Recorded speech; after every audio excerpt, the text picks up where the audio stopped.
আজকের ক্লাসে আলোচনা করব একটি ছোট্ট বিষয় নিয়ে। টিএইচই এই ওয়ার্ডটির সঠিক উচ্চারণ নিয়ে আজকে আলোচনা করব।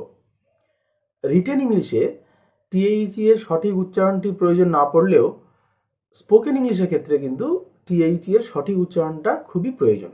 কারণ আমরা অনেকেই টিএইচই এই ওয়ার্ডটির সঠিক উচ্চারণ কি হবে সেটা জানি না বলে 90% ক্ষেত্রেই ভুল উচ্চারণ করে থাকি, যেটা খুব একটা কাম্য নয়। টিএইচই এর উচ্চারণ কি হবে সেটা না জানা থাকার কারণে অনেকে কোথাও টিএইচই এর উচ্চারণ দি বলে থাকে, আবার অনেকে টিএইচই এর উচ্চারণ দা বলে থাকে, আবার অনেকে তো কোনো ক্ষেত্রে দি কোনো ক্ষেত্রে দা, এইরকম দুটোই ইউজ করে থাকে।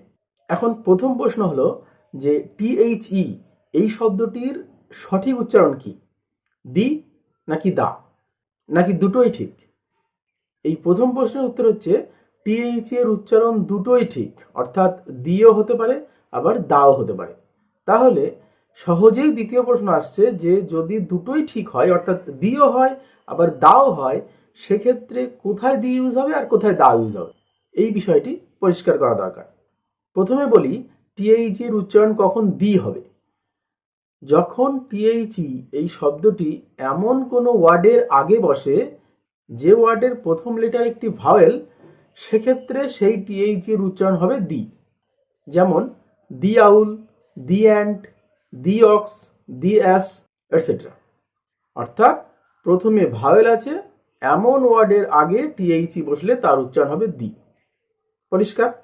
এবার আসি দ্বিতীয় বিষয়, অর্থাৎ টিএইচই এর উচ্চারণ কখন দা হবে।